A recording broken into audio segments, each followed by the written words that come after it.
Bonjour à tous, bonjour à toutes. Donc je m'appelle Lamé Barki, je suis cofondateur de la startup Capcode. Aujourd'hui, je vais vous parler de Capcode, qui est une startup spécialisée dans l'exploitation des données de vie réelle issues des réseaux sociaux. Plus concrètement, notre travail, notre mission au quotidien, c'est de prendre en compte la voix du patient qui est partagée spontanément sur les réseaux sociaux pour améliorer la santé publique. Concrètement, je vais vous raconter mon histoire personnelle, mais je suis un néo-papa de 2 petites filles et à chaque fois, systématiquement, qu'elles tombent malades, le réflexe que je vais avoir, c'est d'aller sur Google pour comprendre le symptôme qu'elles sont en train de vivre et très souvent, voire systématiquement, on se retrouve sur les réseaux sociaux, sur des forums d'autres parents qui partagent l'expérience de leurs enfants et de leurs nouveau-nés. Ce que je viens de vous décrire, c'est le schéma classique d'un peu plus de 80% de la population française qui va aller rechercher de l'information santé sur les réseaux sociaux. Et plus d'un tiers de la population française va s'exprimer sur les réseaux sociaux autour de sa maladie, autour de son traitement et autour des difficultés qu'elle peut rencontrer au quotidien. Tout l'enjeu de Capcode est de prendre en compte ces déclarations spontanées sur les réseaux sociaux et de pouvoir essayer de comprendre, synthétiser et partager le plus possible la voix du patient pour améliorer le système de soins.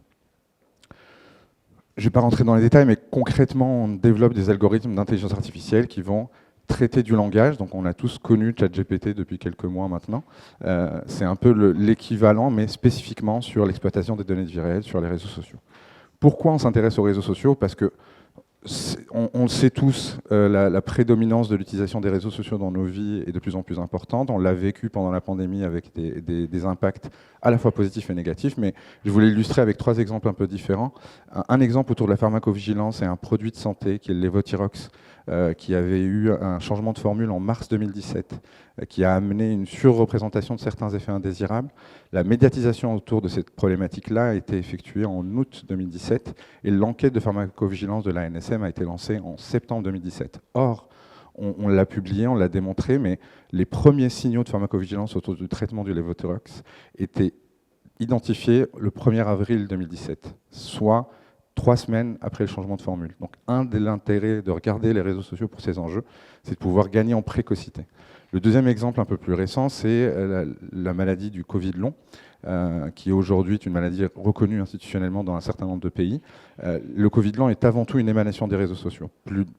C'est des patients qui ont partagé spontanément sur les réseaux sociaux la persistance de leurs symptômes post-infection Covid, notamment sur Twitter avec le hashtag #AprèsJ20, qui a amené à la création aujourd'hui d'une association qui s'appelle #AprèsJ20. Et tout l'intérêt de l'approche, c'est qu'on a pu publier les premiers. La deuxième étude en fait, autour de la symptomatologie du Covid long a été publiée par Capcode, notamment parce qu'on a pu exploiter rapidement les données symptomatologiques de ces patients-là. Et puis plus récemment encore, l'an dernier, on a vu le cas d'un antidiabétique qui s'appelle Ozempic, qui est aujourd'hui beaucoup utilisé pour perdre du poids, notamment parce que des influenceurs ont utilisé ce traitement-là dans un mésusage autour de la perte de poids, et c'est plus de 500 millions de personnes qui ont été exposées dans le monde à ces vidéos sur TikTok et sur Instagram.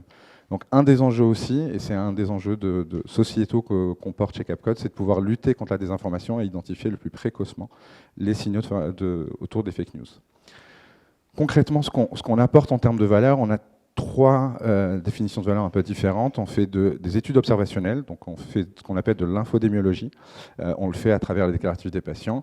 On résume, c'est le parcours de soins, les dimensions de qualité de vie, les difficultés rencontrées par les patients et les aidants pour les industriels, les autorités de santé et les associations de patients.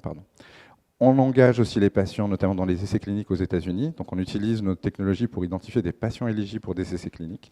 L'objectif est de pouvoir leur pousser du contenu qui va et leur permet de rentrer dans l'essai clinique. Et puis, ce que je vous dis depuis tout à l'heure sur la surveillance continue, le monitoring continu, c'est typiquement ce qu'on est en train de faire en ce moment avec Sanofi, où on surveille les réseaux sociaux pour l'émergence de virus respiratoires, VRS, Covid et grippe.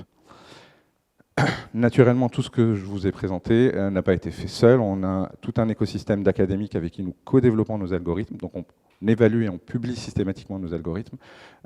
On travaille avec les industriels, notamment en France, mais aussi dans plus de 10 pays internationaux, en Europe et aux États-Unis. Et nous faisons en sorte que le déploiement de notre solution soit porté par les équipes Capcode, mais aussi par des partenaires stratégiques comme Capgemini ou Icon. Merci beaucoup pour votre attention. Merci.